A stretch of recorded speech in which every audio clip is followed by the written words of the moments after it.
What's up, guys? We're back from Daytona Beach, Florida, from OSG, and I'm going to be pretty much going through a little bit of the motions of squat, yoke, and I'm even going to get my hands on a little bit of farmers. I'm going to see how that feels. Everything so far has been going really, really well this week. I've been pressing out of the rack. I've been benching heavier again.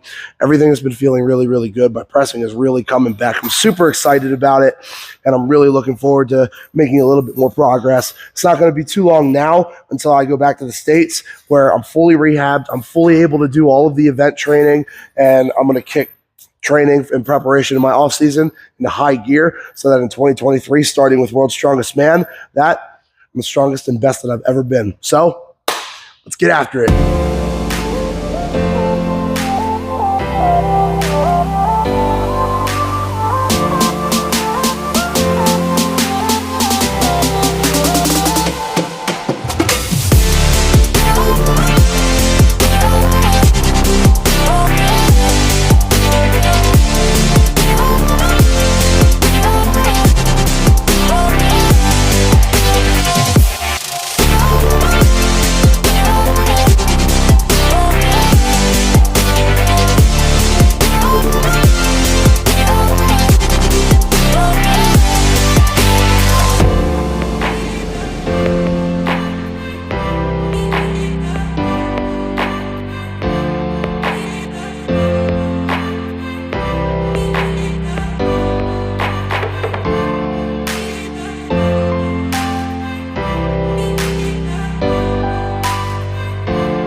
Oh, fuck.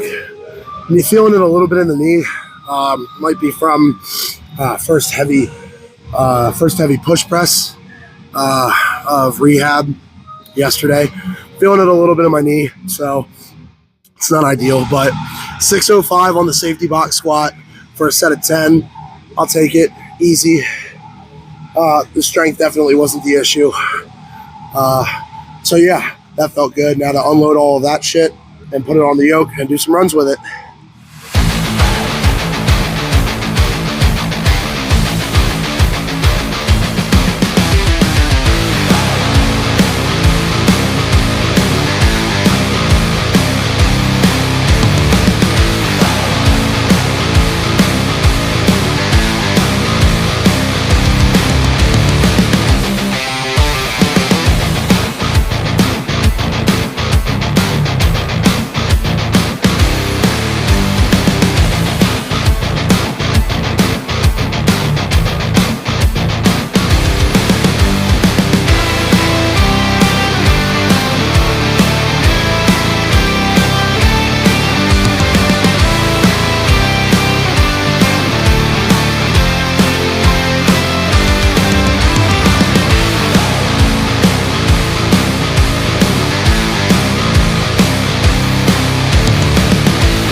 All right, so there's 900-pound yoke for, I don't know, 40, 50 feet down and back. I'm happy with that because that is the worst yoke I have ever yoked on. It rattled uncontrollably. The weights are caving in a little bit. It's so unbalanced, but the fact that I was still pushing a good weight, relatively good speed, it was okay. It's definitely testing stabilizers, that's for damn sure. But yeah, respectable weight. I did 605 for squats for 10, and now I did 900 for 40 to 50 feet down and back on a shit yoke. So legs are significantly fried. My knee is feeling a lot worse than what it did earlier. So my knee is successfully completely shredded. And I'm not gonna lie, I think I'm gonna cut farmers because knee is not feeling good. I'll do some accessory stuff, but I'm not doing farmers. That'll be too much for today. I'll do farmers like tomorrow. All right, guys, we are here with Alex Charchuk. He is a world-ranked power lifter in which weight class? 242 and 275. But yeah, I guess I'm more of like a top-ranked Canadian lifter. And in the Submasters, I'm ranked pretty good worldwide. But yeah. All right. #1 raw Submaster in Canada currently. So yeah. That's pretty impressive. Yeah. I've had the pleasure of getting to know him and train with him the past couple of weeks, and I wanted to kind of grab him, just get a little bit of an insight. When I meet people, I'm traveling and training in different gyms and different atmospheres and all that. I like to talk to a bunch of different people from different sports, maybe pick up a few things, and try to give some people who bust their ass in the gym and go out and show what they're worth on the competition floor. I like to give them the spotlight. So yeah, I appreciate it, man. So let's start with what are your numbers currently? Currently, let's see. Last meet I did, I told 900 at 242 in just sleeves. So that was pretty good. Best squat I ever did, though, I did 771. Best bench, 468. And then my best deadlift I did right here in the gym was 810. And Very nice. A few weeks I'm gonna hit that again. If that goes well, I'm gonna go for a new deadlift PR right here in the gym. So. Yeah. Very nice. And do you have a competition you're getting ready for now? I do, actually. I'm going to go to the Ghost Clash in Miami, so it's going to be the first competition I ever do in the States. So I'm very stoked for that. Finally getting to travel for my sport. Been doing it for 10 years, so I guess it's about time. So, yeah. How old are you? I'm 37. Yeah, man. Yeah, I can see it. Yeah, I can see it. Yeah. All right, cool. Yeah, if I squint real hard, you can see the crow's feet. You don't need to squint. Oh. So you said you've been doing this for 10 years now? Yeah, man. I think about that. Yep, 10 years or so. And how long did it take you to get from your starting point to consistent training, the dieting, all of that good stuff, maybe changing up programming and all that good stuff to where you are right now? Well, basically, whenever I started, I kind of just was a basic gym rat, and then I got on the internet being like, hey, what's the best way to get strong? What's the most effective things to do? And then everywhere I read was like the big three: squat, bench, deadlift. So I just started squatting, benching, and deadlifting, not really knowing what the hell I was doing in the gym. And then unbeknownst to me, there was a powerlifter in my gym with me, and he seen me deadlifting and squatting and doing all that, and happened to be training around the same time as him. So I tagged along to one of his meets. And Pete Rubish was actually competing at that meet. So Furious Pete. Yeah, in Amherst, Nova Scotia. And Pete even still talks about that meet sometimes in some videos I've seen him doing. So nice. Kind of got bit by the bug, and I've competed twice a year, or at least once a year, ever since I looked at that meet. And it just got under my skin and just kept going after that. So I guess what really made it click for me was going to a meet and seeing how fun it was and seeing how supportive everyone was. And that just made me fall in love with it, and I just in history ever since. Very nice. That sounds really similar to my journey into strongman. Yeah. So if you had to say that you had any specific aspirations for a weight that you wanted to hit on a lift, or maybe a title that you wanted to win in powerlifting, what would you say those would be? Let's see here. Well, I mean, I've already hit 2,000 pound total, but I'd like to total 2,000 again at a lighter weight class. Typically, I kind of just sort of take things by each training block. I just go by the numbers that I'm looking to hit, and I sort of I kind of focus on short-term goals a lot. So in the next 4 weeks, I'm hoping to PR on deadlift. My biggest deadlift ever is 810, so just something bigger than that. And so I kind of take it on a day-by-day approach and see what I got on that day and bring the best that I can do on that day. Very nice. Very nice. You said you were 37? 37, yeah. How long do you plan on continuing this powerlifting journey? Basically, as long as until I give up the ghost, man. The nice thing about powerlifting is that, even if you get hurt, you can still be a bench specialist. You can be a deadlift only specialist. They got feds for that too. I plan on coaching and helping others and giving back to the sport for for the foreseeable future. I can't see myself ever really stopping. And then there's also the avenue to using maybe single ply, multiply. That's something I might want to explore if I get too banged up to handle lifting raw all the time. But I'll be going raw for as long as I possibly can. Raw is the way, right? I love raw, yeah. All right, so I guess my final question would be, walking around with the thin skin that you have, vascularity out the ass. I'm just going to tell you straight to your face, you look like a boner. You look like an erect penis. How do you manage to pull that off without being a bodybuilder? Well, I was always a skinny guy starting out, and I was a hard gainer. I started my first meet, man. I was 171 was the first meet that I ever did. I weighed 100.